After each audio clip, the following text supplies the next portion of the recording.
Bienvenidos a Lexcusiones, un podcast creado para dialogar sobre la pasión por el derecho, la justicia, la lucha contra la violencia y la promoción del libre pensamiento.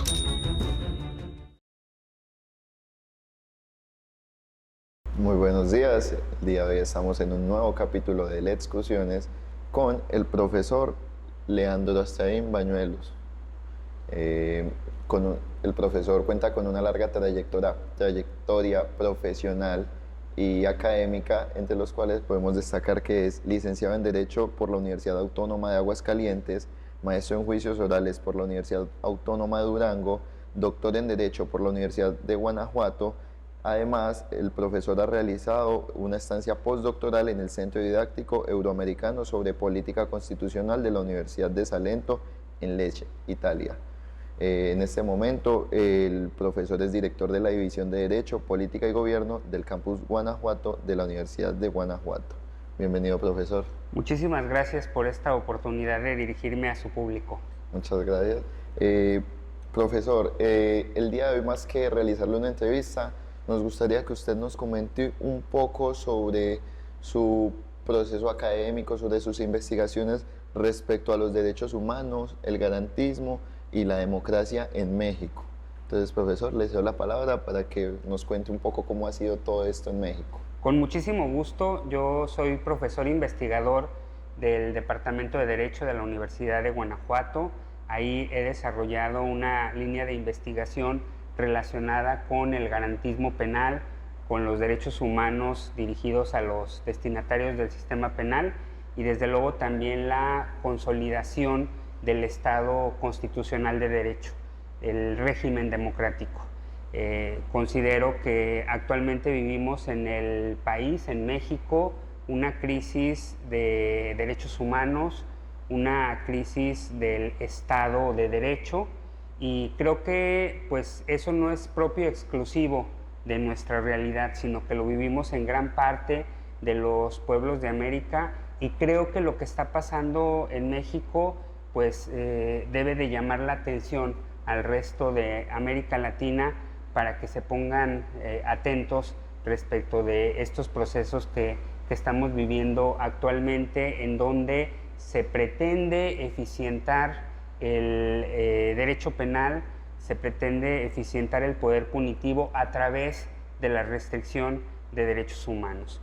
Por eso no es de extrañar que recientemente el país ha sido condenado por el Sistema Interamericano de Derechos Humanos, precisamente por incumplir con obligaciones internacionales relacionadas con el respeto a los derechos humanos. Particularmente, la Corte Interamericana ha decretado que existen dos figuras que están muy arraigadas en el sistema penal mexicano, que es la prisión preventiva oficiosa y el arraigo. Estas figuras pues resultan claramente inconvencionales, y lo grave es que se encuentran en nuestra Constitución. Ya la Corte Interamericana ha hecho un pronunciamiento en torno a que esas figuras deben de quedar sin efectos. Esto habla pues de la complejidad que se está viviendo en el país, y que desde luego no es adecuado, no es sano para un Estado constitucional, un Estado democrático, el que se viva ante estas circunstancias. Y creo que la crisis que se vive se puede evidenciar con lo que acaba de suceder con la reforma judicial. Profesor, al respecto de este tema que usted menciona, ¿podría mencionarle a nuestros oyentes si es posible o explicarles cómo funciona en México la prisión preventiva de oficio? Bueno, en el año 2008 México transformó su sistema con ciertos rasgos inquisitivos a uno de corte adversarial.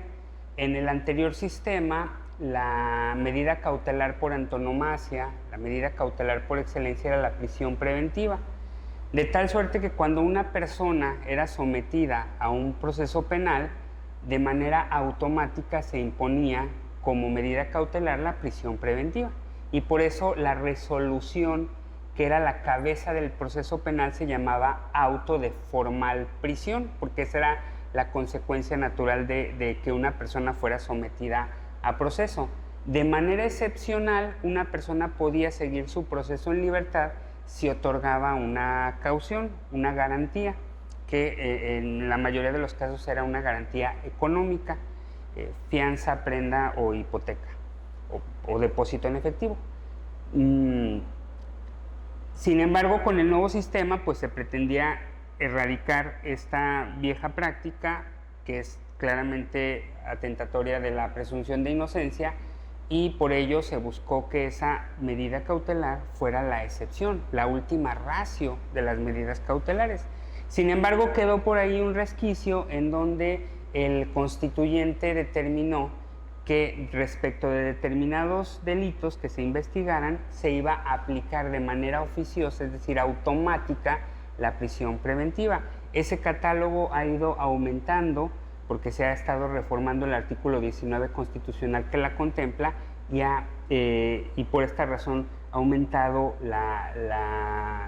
los casos de procedencia de la prisión preventiva oficiosa. Claramente, al ir en contra de la presunción de inocencia, de la libertad deambulatoria, pues es que no puede pasar un test de convencionalidad una medida como esta. Entiendo, profesor, muchas gracias. Profesor, saliéndonos tal vez un poco del tema, nos ha generado mucha curiosidad cómo funciona en México el tema de la elección popular de jueces. Nos gustaría saber un poco cómo funciona esto, pues esta figura, qué opina usted al respecto, que deberíamos implementarla, deberíamos evitarla en los demás países de Latinoamérica.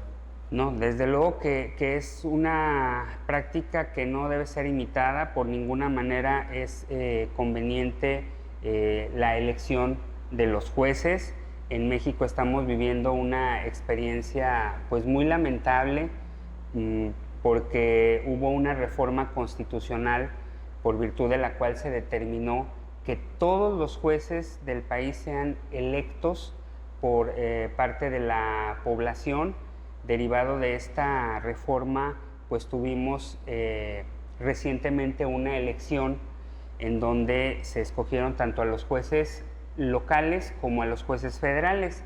El Estado mexicano es una federación y derivado de ello, pues tenemos jueces que son de los estados, jueces locales, magistrados locales, y también contamos con jueces, magistrados federales, y desde luego los ministros que también integran la Suprema Corte de Justicia de la Nación.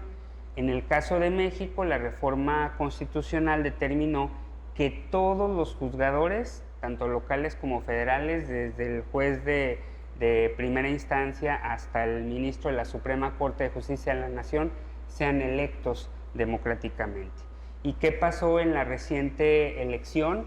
Pues simplemente hubo candidatos que son acorde a los intereses del partido en el gobierno, sea local o federal, de tal suerte que para garantizar que los candidatos de quienes se encuentran en el poder llegaran a las posiciones de juzgadores, pues se generaron unos acordeones que no son otra cosa que papeletas donde venían ahí los nombres que los electores deberían de asentar en las boletas. Recientemente el Tribunal Federal del Poder Judicial, el Tribunal Electoral del Poder Judicial de la Federación decretó la validez de esa elección, no obstante que el magistrado que le correspondió realizar el proyecto, él proponía la nulidad de la elección derivado de esos acordeones. Están pues ampliamente probados, difundidos, ustedes pueden acceder a cualquier nota en internet y verán que hasta ahí se pueden apreciar estos acordeones, y sin embargo una mayoría de este tribunal determinó que no estaba realmente probado la utilización de esos acordeones, cuando claramente así fue lo que pasó. Además, hay otra cuestión que es importante mencionar, que solamente hubo una participación muy mínima por parte del electorado mexicano. Estamos hablando que ni siquiera se llegó al 13% del padrón electoral. y entonces tenemos una participación muy baja y además pues claramente influenciada por el partido en el gobierno. No me refiero a un partido en específico porque hay distintos partidos que gobiernan a nivel local, hay un partido a nivel federal y pues prácticamente los candidatos que obtuvieron las posiciones fueron los que impulsaron los partidos en el gobierno. Entonces es algo muy grave, es algo muy delicado. La verdad es que no pensábamos que fuera a prosperar cuando lo escuchamos por primera vez que es propuesto por el expresidente de la República. Pensábamos que era simplemente una simple afirmación sin sentido, pero pues poco a poco fue agarrando fuerza y llegó a verificarse esta reforma al pues obtener una mayoría absoluta en el Congreso, el partido en el gobierno. Entonces estamos retrocediendo, digo yo sin temor a equivocarme, a 50 años en el país. O sea, habíamos avanzado en la consolidación democrática del país pues a pasos lentos, y en pocos años pues retrocedimos prácticamente al México de los 70s con un partido único en el poder que designaba quiénes eran los integrantes del Poder Judicial, quiénes llegaban a los congresos locales, a las cámaras federales, y desde luego pues también determinaba la estructura de la administración pública. Me parece que es muy preocupante, debemos de estar alerta. Creo que lo que está sucediendo en México no ha pasado en ningún país. No hay un país en el que se someta a elección popular todos los puestos de juzgador. Hay algunas experiencias en América Latina como en Bolivia, pero solamente son los juzgadores de mayor rango del Tribunal Supremo, de la Corte Suprema, pero en México son todos. Y les digo que no lo creíamos, no lo veíamos como posible, inclusive escuchábamos en foros juzgadores federales, magistrados que decían no va a pasar, eso no va a ser posible. Y pues ahí está, que sí llegó de la noche a la mañana. Juzgadores con una carrera judicial muy importante de muchísimos años pues se quedaron sin empleo, y están llegando pues perfiles que en muchos casos no son los idóneos, que no tienen carrera judicial, que no tienen antecedentes. Hay casos de recién egresados que están ya ejerciendo la judicatura, y eso es muy peligroso. Yo por eso aprovecho este espacio para invitar a los juzgadores, a los fiscales, a que se mantengan alertas y que defiendan su democracia, defiendan los principios sustanciales que garantizan un Estado democrático de derecho, la división de poderes, la protección de los derechos humanos, el control de constitucionalidad y de convencional. Son principios que debemos defender a toda costa para evitar la imposición de regímenes autoritarios. Conforme se van desdibujando estos principios sustanciales a los que me he hecho referencia, el propio régimen democrático, pues empezamos a transitar de un Estado